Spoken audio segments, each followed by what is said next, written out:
하는데 3일만 사랑한다라는 말을 고백을 하자면 이해했습니다. 아무래도 우리 문화하고는 다른 편입니다. 군대 가면 보니까 TV에서 프로그램인데 남편에게 문자로 사랑해, 너무 사랑해 그런 문자를 보내가지고 어떤 답장입니다. 그래서 거기에 이제 출연남들이 다 남편들한테 너무 사랑해 이런 문자를 보냈어요. 그랬더니 어떤 사람 왜 그래? 이렇게 문자 답장을 잘하고 또 어떤 사람은 무슨 일 있어? 그렇게 하는 사람이 또 어떤 사람은 어디 가? 이렇게 하는 사람 또 어떤 사람은 오늘 또 뭐 사고 쳤어? 문자를 답장을 했어요. 또 심지어 어떤 사람은 야 오늘 뭐 잡아 먹었냐? 이렇게 답장을 했어요. 우리 한국 사람들은 멀쩡하던 아내와 남편이 갑자기 여보 사랑해 이러면 인간이 어디 가서 그런 게 풀리는 거 아니냐 그런 생각을 합니다. 그러나 우리가 아무리 듣고 또 듣고 들어도 기분 좋은 말이 사랑해 하는 말이에요. 제가 한대교회 오니까 문자를 이렇게 보내는데 목사님 사랑해요 이런 문자가 많이 오더라고요. 그래서 제가 너무도 그 문자를 받고 기분이 좋아요. 특히 우리 남자 집사님들이 목사님 사랑합니다 그럼 기분이 야릇하면서도 기분이 좋습니다. 정말 감사하고 행복합니다. 우리가 참 듣기 좋은 말은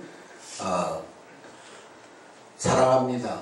또 나는 당신 때문에 행복합니다. 이런 말들이 얼마나 듣고 싶은 말이고 또 아무리 들어도 기분 좋은 말이 바로 그런 말인 줄로 믿습니다. 사랑합니다.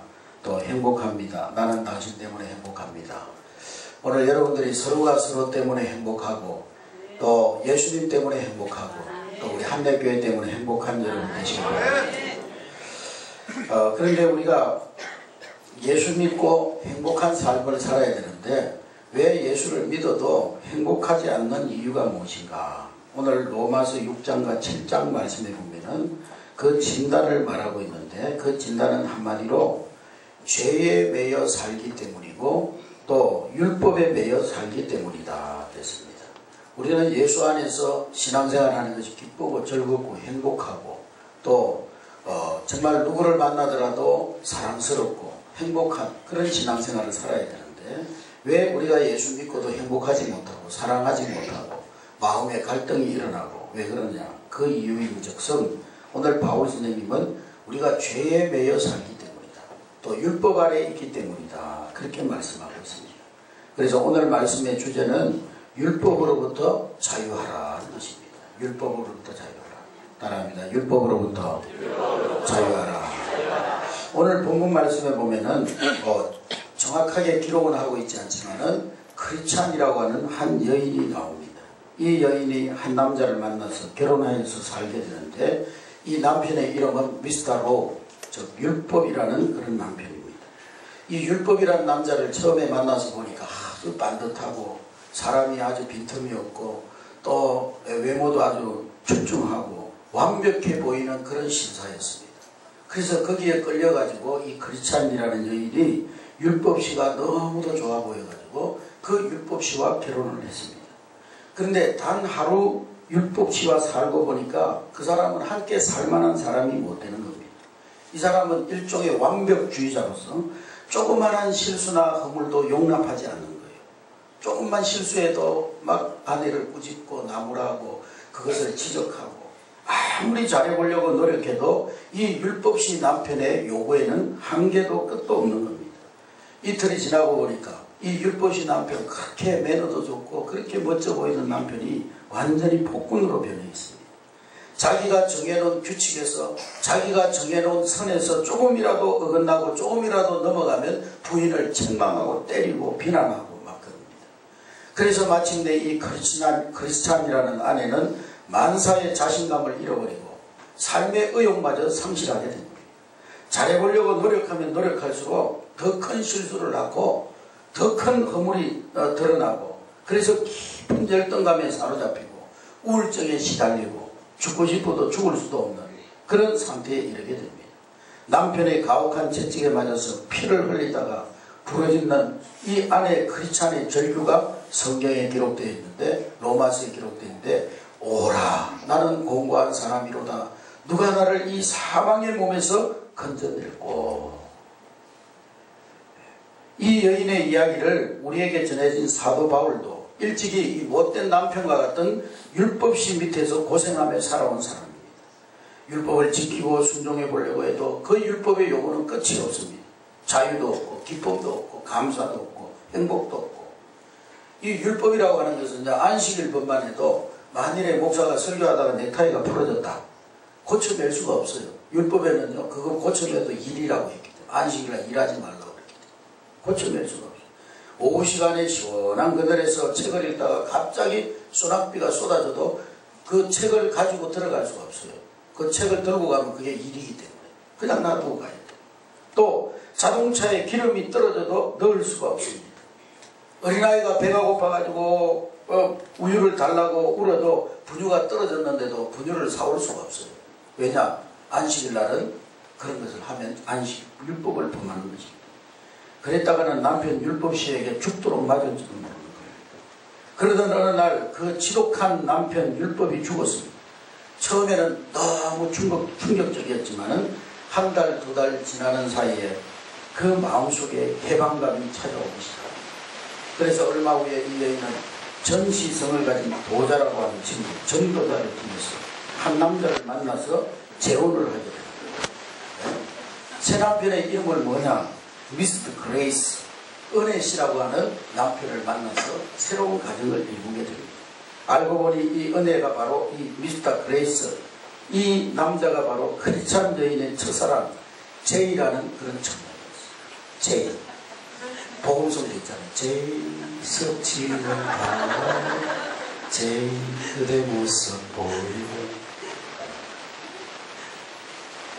제가 군대 있을 때 그 노래 불러가지고 특박을 나왔어요.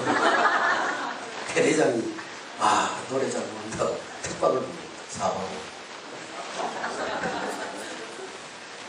이 지저스, 미스터 그레이스, 은혜씨가 이제 크리스찬의 남편이, 새 남편이 됐고요. 이 예수 은혜씨는 크리스찬이 에덴 동산에서 만난 첫사랑이었습니다. 그런데 그만 사단의 유혹을 받아가지고 넘어가서 첫사랑을 잃어버리고 선악과를 따먹고 말았던 것입니다. 그래서 율법치와 연애에 빠져버렸어요. 이 새 남편 은혜씨는 크리스찬 여인을 사랑하면서 이 여인의 모든 죄값을 치르기 위해서 십자가에서 죽었다가 살아난 사람입니다. 그러니까 이 여인의 허물이 허물로 보일 리가 없고 약점이 약점으로 보일 리가 없는 거예요. 그는 이해심과 동정심과 사랑과 긍휼과 이해로 늘 흘러넘치는 그런 남편이 되었던 것입니다. 크리스찬 이 여인은 삶의 활기와 자신감을 찾고 잃었던 인생의 기쁨과 보람과 행복을 되찾게 되었던 것입니다. 그래서 얼굴에 윤기도 떨어지고 기미도 끼고 했던 그 여인이 점점 그 얼굴에 윤기가 돌아오고 기미도 없어지고 매력적인 여인으로 사랑스러운 아내로 바뀌어져 가고 있다는 것입니다. 할렐루야. 그것이 바로 오늘 본문이 말하는, 우리에게 말하는 첫사랑을 찾은 여인의 행복인 것입니다. 할렐루야. 여러분, 결혼한다는 것이 뭡니까? 결혼을 하게 되면 그 결혼한 남편, 그 결혼한 아내와 함께 살고 함께 잠을 잡니다. 함께 밥을 먹고 기쁨과 슬픔도 함께 나누고 그리고 자식을 낳고 살게 됩니다. 함께 재산을 공유하고 서로가 서로에게 구속되고 서로가 한몸되고 하나 되어서 살아가는 것이 결혼입니다. 우리가 율법과 결혼하여 살 때에는 율법과 함께 살면 율법이 나를 구속하고 율법의 열매를 맺게 되는 거예요. 아무리 율법과 붙어 살아도 율법은 나에게 행복을 주지 않습니다. 더욱 나를 비참하게 할 뿐입니다. 율법은 마치 뭐와 같은가 하면은 진단을 잘 하는데 처방을 할 줄 모르는 의사와 같아요. 율법 의사는 할 줄 아는 말 꼭 한 가지밖에 없어요. 네 병은 중환병이 걸렸다. 네 병은 불치병이다. 고칠 수 없는 병. 너는 이 병으로 인해 죽게 될 것이다. 너는 이 병으로 인하여서 망하게 될 것이다. 율법 의사가 할 수 있는 말은 그 말밖에 없어요. 너는 이 죄의 병으로 말미암아 죽는다. 너는 이 죄의 병으로 말미암아 도저히 살 수 없게 될 것이다. 오늘 본문 말씀에 하는 이 폭군 남편으로부터 자유할 수 있는 길은 꼭 한 가지밖에 없어요. 어떻게 하면 이 율법 남편으로부터 자유할 수 있어요? 죽어요. 죽는 거예요. 죽어야만 그 결혼 관계가 끝나버리기 때문에. 죽음만이 율법과 갈라질 수 있습니다. 그런데 문제는요, 율법은 절대로 죽지 않습니다. 죽기는 그냥 1.1핵도 상처도 있지 않습니다. 그렇다면 한 가지 길밖에 없어요. 그 길은 내가 죽는 거예요. 내가 율법에 대해서 죽는 거예요. 거기에 기독교의 복음이 핵심이 있는 거죠. 내가 율법에 대해서 죽는 거기서부터 복음이 시작되어지는 것입니다. 오늘 로마서 6장 4절을 한번 찾아봅니다. 로마서 6장 4절.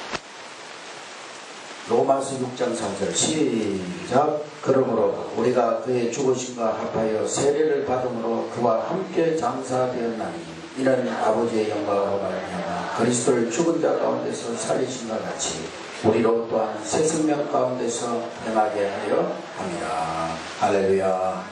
갈라디아서 2장 20절에 보면 내가 그리스도와 함께 십자가에 못 박혔나니 그런 적 이제 내가 산 것이 아니요 내 안에 누가 산 것이니라 그리스도께서 사신 것입니다. 할렐루야. 십자가에 의해서 율법과의 결혼관계는 깨끗이 끝이 나버립니다. 할렐루야. 내가 십자가에서 예수 그리스도와 함께 예수 그리스도께서 십자가에 죽으실 때 나도 그 십자가에 함께 죽음으로 율법과의 결혼관계는 끝이 나버리는 거죠. 믿는 자는 율법의 모든 정죄와 구속과 저주로부터 자유로워지는 거죠. 할렐루야. 갈라디아서 3장 13절에 보니까 그리스도께서 우리를 위하여 저주를 받은 바 되사 율법의 저주에서 우리를 속량하셨다. 예수 그리스도와의 행복한 결혼 생활을 위한 전제 조건이 있는데 그것이 뭐냐?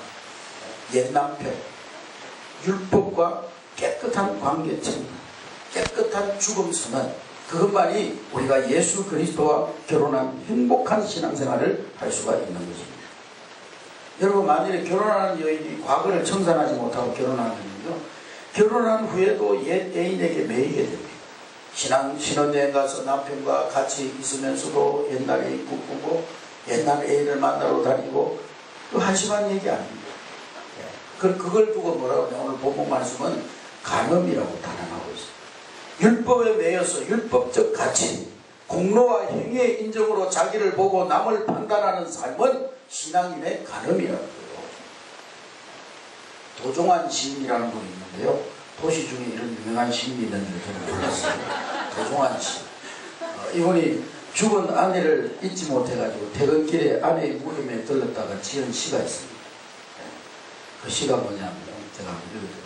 당신의 무덤가에 페레미꽃 두고 오면 당신은 구름으로 시루국 넘어 날 따라오고 당신의 무덤 앞에 소주 한 잔 올리고 오면 당신은 초저녁별이 되어 내 뒤를 따라오고 당신의 무덤가에 노래 한 줄 남기고 오면 당신은 풀벌레 울음으로 문간까지 따라오고 당신의 무덤 위에 눈물 흐물을 던지고 오면 당신은 빗줄기 되어 속살에 젖어오네. 그런 시가 있어요. 얼마나 참 착하고 고운 마음입니다. 그러나 죽은 후에 가슴 아픈 사랑은 무의미할 수가 있습니다. 어떤 면에서는 잊어주고 행복하게 살아야 돼요.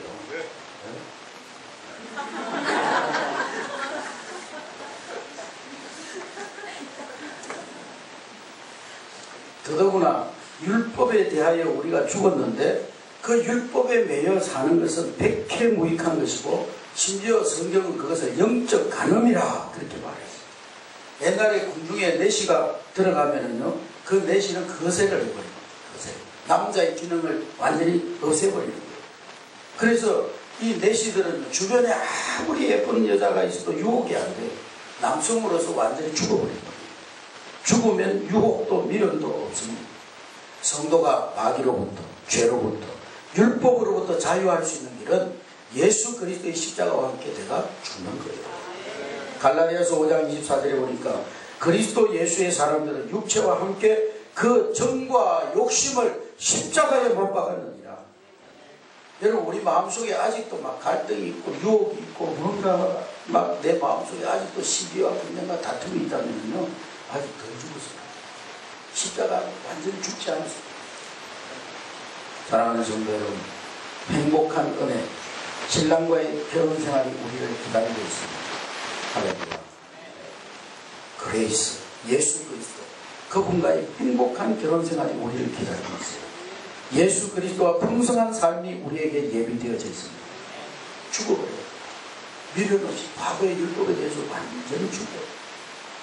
아니 이미 우리는 율법에 대해서 죽은 자들이에요. 근데 우리가 사단에게 속아서 자꾸 율법에 매이는 거예요.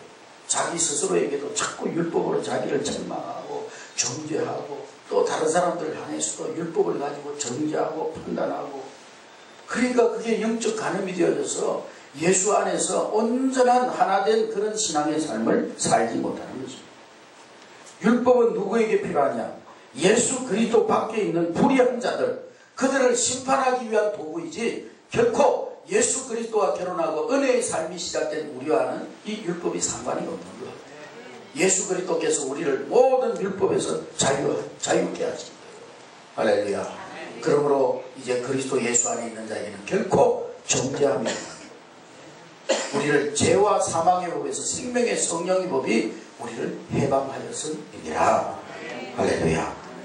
우리는 십자가를 통과해서 은혜, 그리스도와 결혼한 그러한 사람들인 것입니다.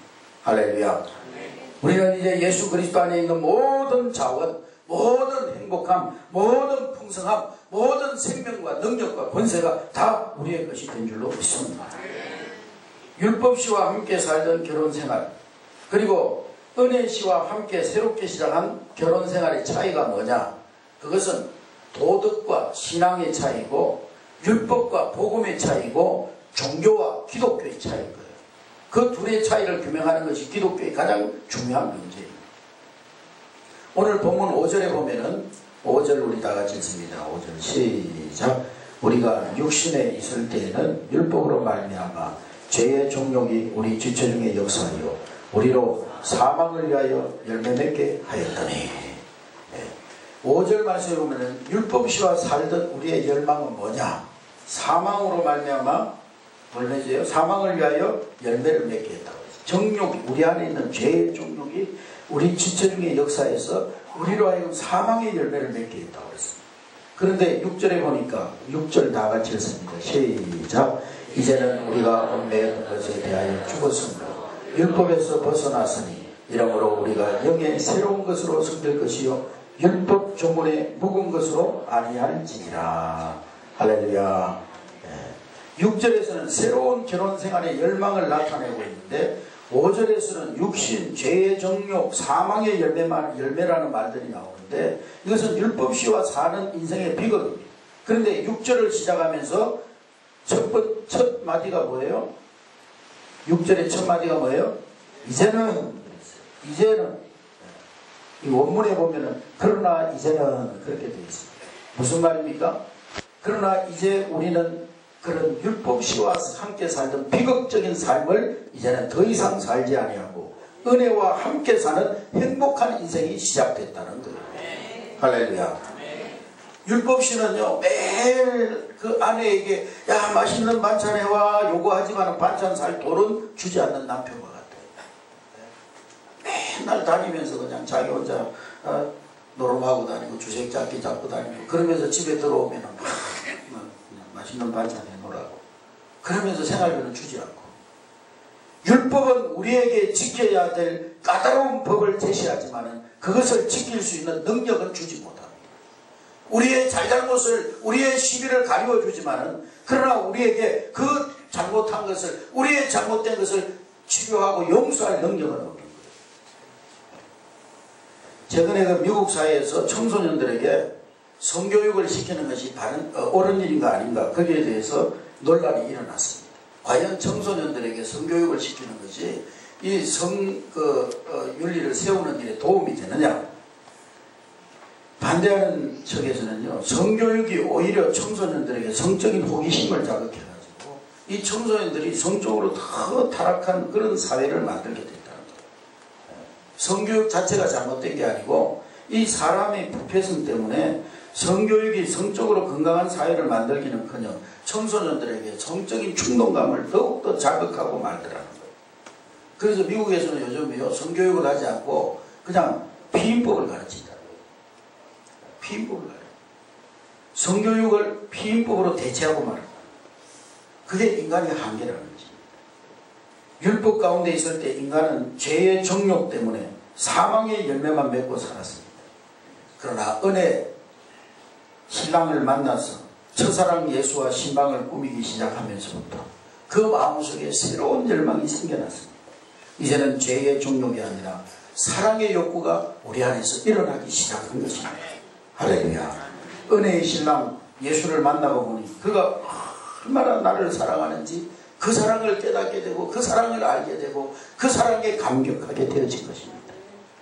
그는 내가 율법 안에서 저지른 죄의 싹을 지불하기 위해서 내 평생 갚아도 다 갚지 못할 그 죄의 값을 지불하기 위해서 내 대신 죽음을 십자가에서 담당하셨습니다. 그리고도 내가 뉘우치고 돌아오기만을 오랜 시간 기다리고 또 기다려줬습니다. 나는 율법과 버타에서 세상과 버타에서 간음하고 다닐 때라도 이 은혜의 남편은 나를 기다리고 돌아오기를 기다리고 또 기다려줍니다. 그토록 큰 은혜를 베풀어 주신 예수 신랑에게 우리가 죽음인들 아깝겠습니까? 이 몸, 이 마음 다 바쳐도 부족할 뿐이죠. 예수 신랑 만나고 나니까 이게 생시니까 꿈입니까? 여기가 나보니요 천년이 하루 같고 하루가 천년 같은 거예요. 그래서 내 주 예수 모신 곳은 그 어디나 하늘나라. 할렐루야. 여러분 사랑이 없는 곳에는요 엄격한 법은 있을지 모르지만 거기에는 아무 능력도 없고 열매도 없고 결과도 없습니다. 그러나 사랑이 넘치는 곳에 법은 아무런 가치가 없는 거예요. 여러분 우리 자녀들을 키우는 그 어머니들에게 아기를 돌보지 않으면 감옥에 보낸다. 그런 법이 무슨 소용이 있겠어요? 자식을 사랑해야 된다. 그 법은 자녀들을 기르는 어머니에게는요 모욕일 수밖에 없어요. 어머니들에게 뭐 자식을 먹여라 입혀라 자식에게 뭐 밥을 안 주면 감옥에 보낸다 위험해서 보호해라 깨끗이 씻어라 이따위 율법이 무슨 가치가 있겠어요? 사랑으로 하는데 누가 시켜서 하는 것이 아니고 사랑으로 자녀들을 그냥 자기의 생명을 다 바쳐서 자녀들을 위해서 희생하는 그 부모에게 자녀들을 사랑하지 않으면 감옥에 보낸다. 그런 율법이 뭔 가치가 있겠어요? 은혜의 신랑과 사는 우리에게는 사랑의 열망만 있는 거예요. 할렐루야. 찬송을 부르고 또 불러도 모자랄 뿐. 그러니까 만입이 내게 있어도 그 입다 가지고 주 예수 크신 은혜 늘 찬송하겠다. 바다를 먹물 삼아 하늘을 부루마기 삼아 그 하나님의 놀라우신 사랑 다 기록해도 기록할 수 없겠네요. 사랑하고 또 사랑해도 모자랄 뿐이요. 드리고 또 드려도 한없이 모자랄 뿐입니다. 늘 울어도 눈물로 못 갚을 줄 알아. 이 몸밖에 더 없어 이 몸 바칩니다. 그것이 은혜와 사는 은혜의 신랑과 사는 우리의 고백이 되어져야 합니다. 할렐루야. 우리 신랑 예수를 향한 사랑의 열망이 일기 시작하면 어떻게 하면 내 신랑을 기쁘게 할 수 있을까? 전혀 다른 삶의 동기가 생겨나게 되는 거죠. 주님을 향한 사랑이 뜨거워지자 율법 안에서 그렇게 노력해도 나타나지 않던 성령의 열매들이 맺혀지기 시작하는 거예요. 거룩한 열매, 선의 열매, 의의 열매들이 내 삶을 통해서 맺혀지기 시작하는 것입니다. 할렐루야. 오늘 본문 7장 5절을 다시 한번 읽어봅니다. 시작. 우리가 육신에 있을 때는 율법으로 말미암아 죄의 정욕이 우리 지체 중에 역사하여 우리로 사망을 위하여 열매를 맺게 하더니 우리가 율법 아래 있을 때는 죄의 정욕으로 사망의 열매가 맺혀더니 로마서 8장 4절로 넘어갑니다. 8장 4절 다 같이 읽습니다. 시작. 육신을 따르지 않고 그 영을 따라 행하는 우리에게 율법의 요구가 이루어지게 하려 하심이니라. 할렐루야. 우리가 은혜의 신랑을 만나서 사랑 안에 살고 보니까 율법이 그렇게도 요구하던 그 열매가 이제는 성령 안에서 이루어지게 되더라는 거예요. 할렐루야. 자, 늘 부모님 마음을 아프게 하고요. 공부도 안 하고 학교도 안 다니고 맨날 담배나 피고 다니고 학교 선생님들이 골칫거리가 됐던 불량 청소년이 있었어요. 근데 아무리 부모님이 회초리로 때리고 집에 오면은 막 벌을 세우고 선생님이 학교에서도 가혹한 처벌을 해도 이 아이가 바뀌어지지 않는 거예요. 그런데 어느 날 이 소년이 한 여학생을 사랑하게 됩니다. 한 여학생과 사랑에 빠지게 돼.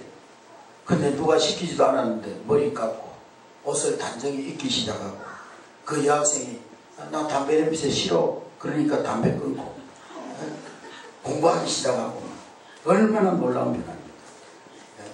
무엇의 힘입니까? 그게 바로 사랑의 힘입니다. 사랑의 힘. 법이 하지 못하던 것이 내 의지가 할 수 없던 것이 그것이 사랑이 해내는 거예요. 할렐루야. 할렐루야. 아멘. 어떤 사람은 일평생 책 한 번도 안 읽은 사람이 있었어요. 책만 읽으면 막 잠이 오는 거예요. 근데 그 베스트셀러가 있었는데요. 그 책을 읽어도 막 그냥 아무 재미도 없는 거예요. 근데 어떤 남자를 만났는데요. 서를 봐가지고 남자를 만나서 사랑에 빠졌는데 그 남자가 그 베스트셀러 작가예요. 그가 막 그 책을요 밤을 새워가지고 다 읽어요. 율법이 할 수 없는 것을 사랑이 하게 하는 거예요. 성도들의 살아가는 삶의 원칙이 바로 은혜의 법칙입니다. 율법이 아니라 은혜로 살 줄 아는 사람들이 모인 것이 교회예요. 할렐루야. 교회는 그렇기 때문에 용납이 있고 허물이 드러나도 아프지 않고 어떤 어린 신앙인들이 더 사랑받는 것이 교회입니다. 연약한 지체들이 더 보호를 받는 것이 가정이요. 교회는 가족이기 때문에 연약한 지체들이 더 사랑받고 실수가 많고 허물이 많은 사람들이 더 사랑받는 것이 바로 교회가 되어져야 하는 것입니다.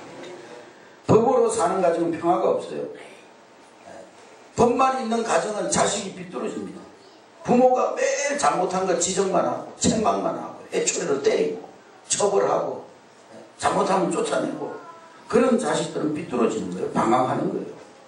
그러나 은혜가 있고 사랑이 있고 용서가 있는 가정은 행복합니다. 거기에는 평화가 깃들고 거기에는 행복이 깃드는 거예요. 할렐루야. 사람을 변화시키는 건 율법이 아니라 사랑입니다. 사랑.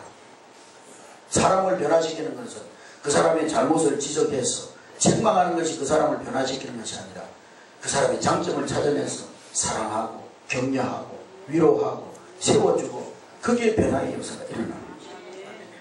여러분 우리가 어머니를 좋아하는 이유가 뭡니까? 우리 어머니 품에는 따뜻한 사랑이 있고 은혜가 있기 때문입니다.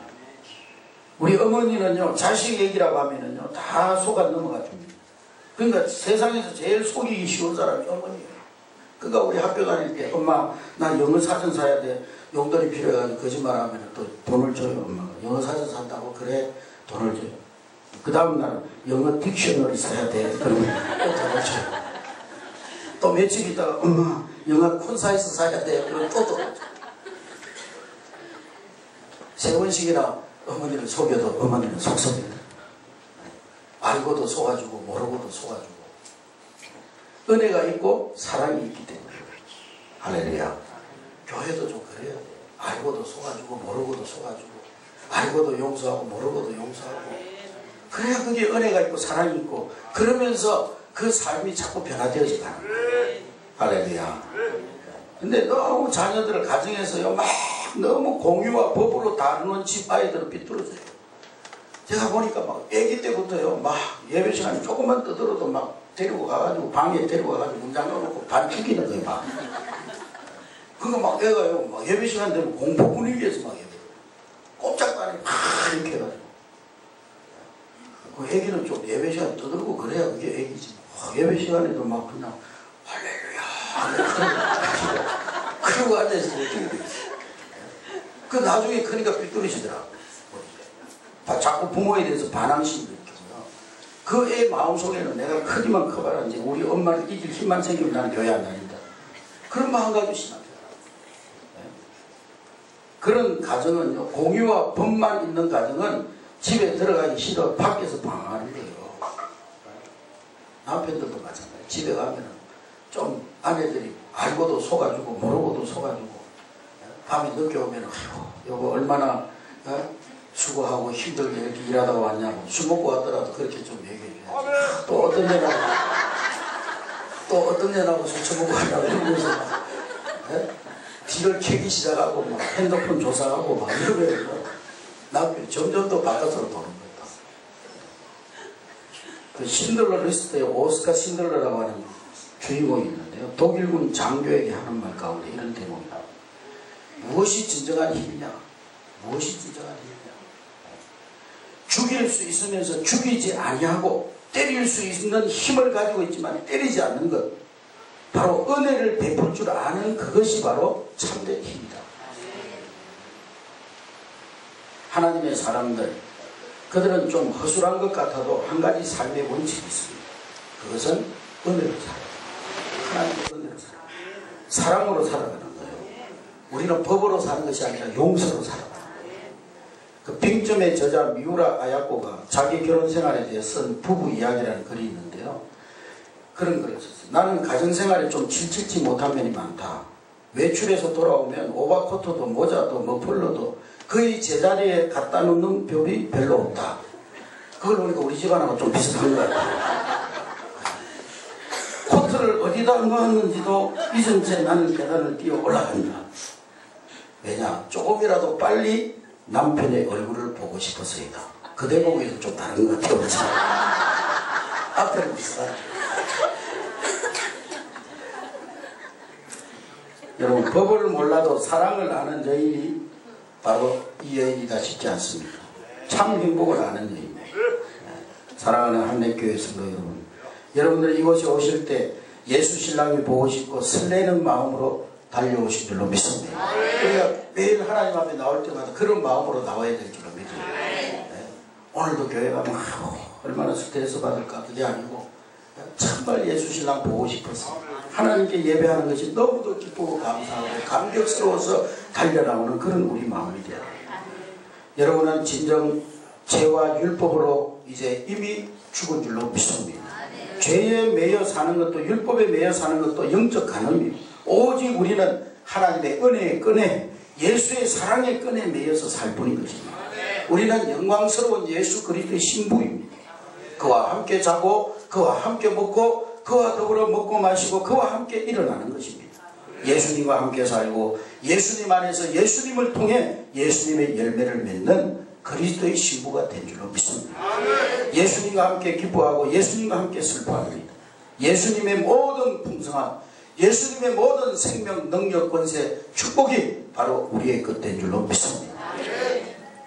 여러분, 묻습니다. 하루하루 사실 때 정말 첫사랑 예수 신랑 만난 그 행복에 젖어 사십니까? 오늘 여러분 스스로에게 질문하는 그런 복된 시간 될 수 있기를 주의 이름으로 축원합니다.